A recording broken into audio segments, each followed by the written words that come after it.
I was working through the World Food Prize program. They placed me at the International Center for Integrated Mountain Development in Kathmandu, Nepal. Through the 2 months, I did a literature review on urban water supply throughout the Himalayan region.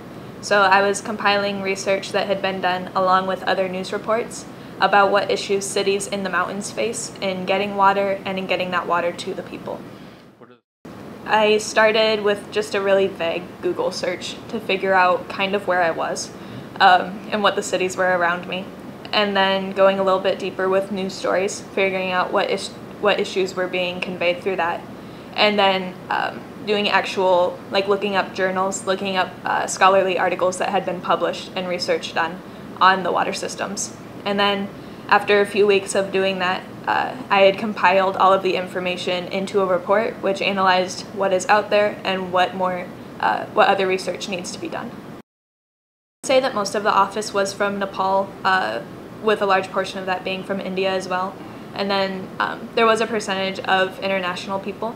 And what happens with ICIMOD is that there are a lot of internships. So there are constantly people coming and going, which means that there's always kind of a revolving door, but that you get to meet a lot of people from a lot of different cultures.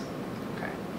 I didn't stay at ICIMOD. It was about a 25-minute drive away, and I stayed at a guest house called At Home, which is funny because whenever people asked where I was staying, I would say At Home, guest house. And it was really nice. Free breakfast every morning was such a treat. But I would just walk about 3 blocks to the bus pickup, and then that's how I would get to work. There was a lot of Western influence. It definitely was not isolated from the rest of the world as I had kind of expected it to be. But because it was such a large city, and I guess renowned Nepal is for being a third world country, there are a lot of NGOs there, which means that there's a lot of international involvement. So definitely there's a large mixing of cultures within the city. But the culture itself was very inclusive because of that. And the religious standpoint of a lot of people played into that as well, because they had experienced the religious beliefs of others, and their stance on religion is much more free-flowing than our Western hard-lining stuff. So it was definitely a culture of acceptance. You would see people wearing whatever or worshiping whoever. I had a really great opportunity to do sightseeing as well, because after work, since it ended at 5 p.m., I had a very typical work week of Monday, Friday, 9 to 5. So weekends were also open.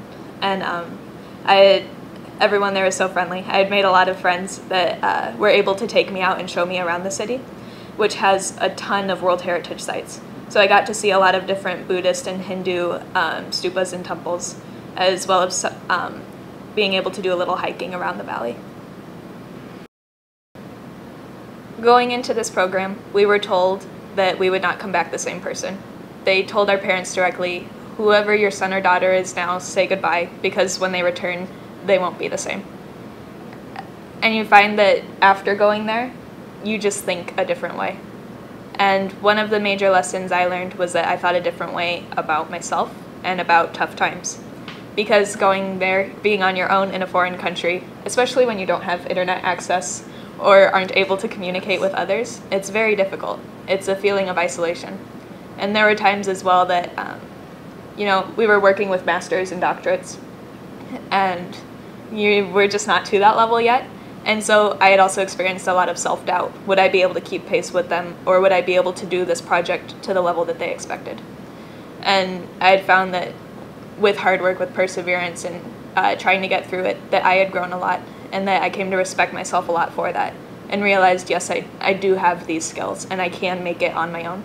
And so it turned out to be a very empowering experience as well. I'll be going to Colby College in Maine, and there I plan to major in anthropology with a minor in environmental studies and maybe women's gender and sexuality studies as well. Colby offered me research my first year, and one of the research projects that I was able to choose dealt with South Asia, food, identity, and migration. So it fit perfectly.